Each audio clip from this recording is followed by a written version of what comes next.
Guys, welcome back to our channel. আমার নতুন একটা ভিডিওতে তোমাদের সবাইকে অনেক অনেক স্বাগত। তো কেমন আছো তোমরা? আশা করি ভালো আছো, আর আমরাও কিন্তু খুব ভালো আছি। তো এই ভিডিওটা হচ্ছে সায়েন্স সিটি ভ্রমণ পার্ট 2 এর ভিডিও। তোমরা তো থাম্বনেল দেখে নিশ্চয়ই বুঝতে পারছো, আর পার্ট 1টা তো তোমরা আগেই পেয়েছো, পার্ট 2টা দিতে একটু লেট হলো। তো যাই হোক, তোমরা তো পার্ট 1-এ দেখেছো যে আমরা লাস্ট প্যানোরামা শো অবধি দেখেছিলাম, আর তারপর সেখান থেকে বেরিয়ে চলে এসেছিলাম। এখানে কিছু দর্শনীয় জিনিস ছিল, যেমন প্রাচীন শাস্ত্রের আয়ুর্বেদের দর্শনীয় কিছু জিনিস বা আয়ুর্বেদকেই তুলে ধরা হয়েছিল এই প্রতিমূর্তির সাহায্যে। সেগুলো আমরা দর্শন করার পর আমরা বেরিয়ে পড়েছিলাম বাইরের দিকে। আর দেখো, আজকের ওয়েদারটা কিন্তু দারুণ ছিল, মানে একটু পরপরই বৃষ্টি হচ্ছিল, একটু মেঘ, একটু হাওয়া, একটু গরম, সব কিছু মিলেমিশে ওয়েদারটা খুবই সুন্দর ছিল। আজকে সায়েন্স সিটিটাও আমাদের ওয়েলকাম করছিল এই বৃষ্টির মাধ্যমে। তো যাই হোক, আমাদের ভ্রমণের অভিজ্ঞতা কিন্তু ছিল খুব ভালো। আর এখন আমরা চলে এসেছি ডার্ক রাইডে। আর এটা হচ্ছে অন্ধকার একটা জায়গা, তোমরা দেখতেই পাচ্ছ। এখানে একটা ছোট্ট গাড়ির মাধ্যমে আমাদেরকে ভেতরের দিকে নিয়ে যাওয়া হচ্ছিল, যেখানে ছিল ডাইনোসরের বিভিন্ন বিলুপ্তি এবং বিবর্তন, যেগুলো লাইভ শোয়ের মাধ্যমে দেখানো হয়েছিল।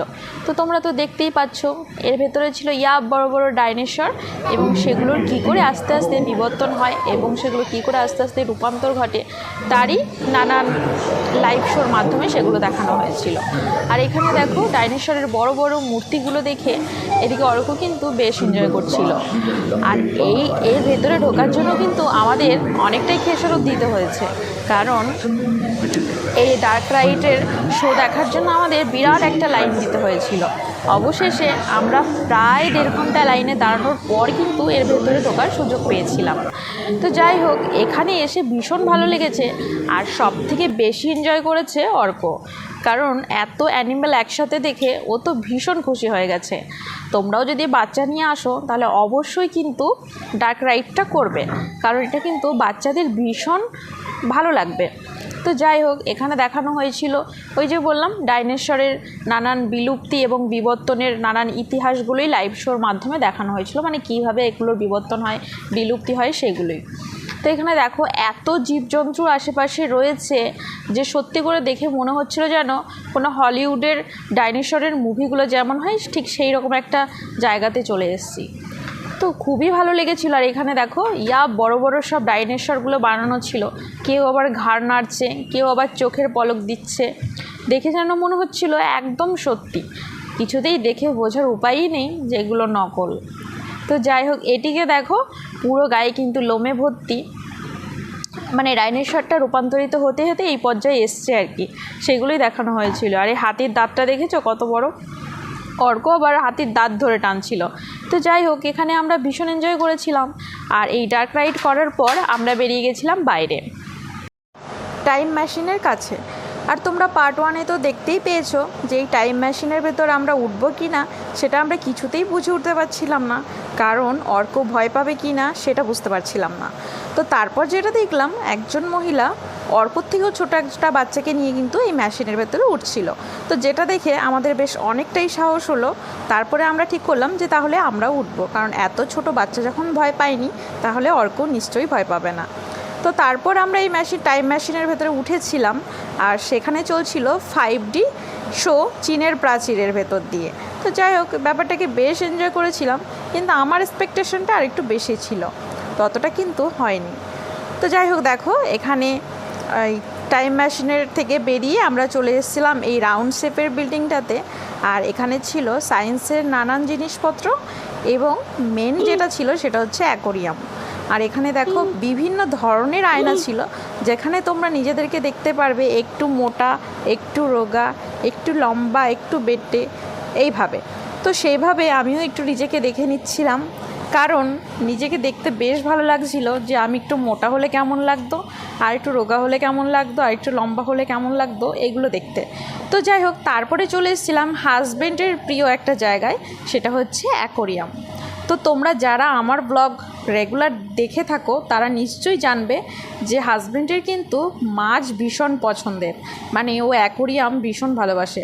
আমার বাড়িতে ছোট্ট একটা ফাইটার আছে একটা বলের ভেতরে, যদিও আমার বাড়িতে অ্যাকোরিয়াম রাখা সম্ভব হয়নি, কিন্তু ছোট্ট একটা কাচের জারের ভেতরে আমরা কিন্তু একটা ফাইটার রেখেছি। আর এখানে দেখো বিভিন্ন ধরনের মাছ। তো হ্যাঁ, যেটা বলছিলাম, তো আমার বাড়িতে যেই ফাইটারটা আছে তার নাম হচ্ছে কিটি, আর সেই জন্যেই অর্কর কাছে পৃথিবীর সমস্ত মাছই কিটি, তাই ও এখানে এসেই কিটিকিটি করছিল। তো যাই হোক, দেখো অবশেষে কিন্তু আমরা অ্যাকোরিয়াম দেখার পর চলে এসেছিলাম রোপওয়ের কাছে। আর এটা ছিল আমার সব থেকে পছন্দের এবং ভালো লাগার আর একটা কি বলবো, একটা ইচ্ছে বা স্বপ্নের জায়গা বলতে পারো। মানে এই রোপওয়েতে উঠবো, এটা আমার অনেক দিনের একটা আশা ছিল, যেটা আজকে পূরণ হতে চলেছে। আর এদিকে দেখো অর্কর বাবাইয়ের অবস্থা, ভয়ে পুরো জড়সড় হয়ে গেছে।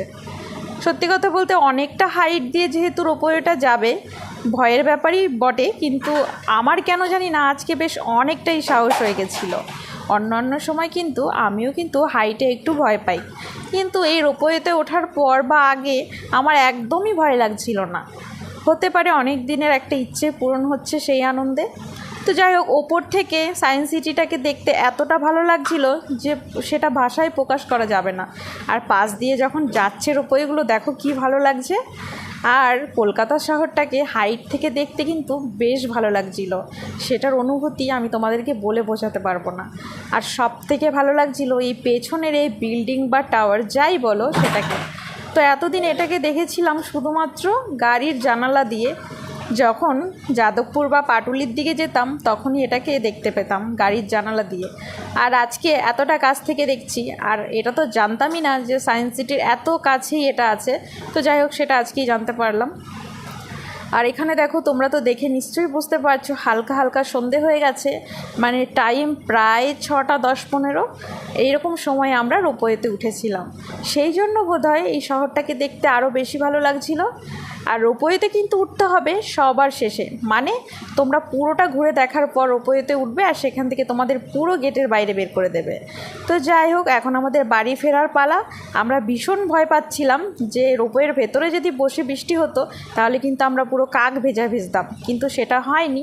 আমরা নামার পর বৃষ্টিটা শুরু হয়েছিল আমাদের বিদায় জানানোর জন্য।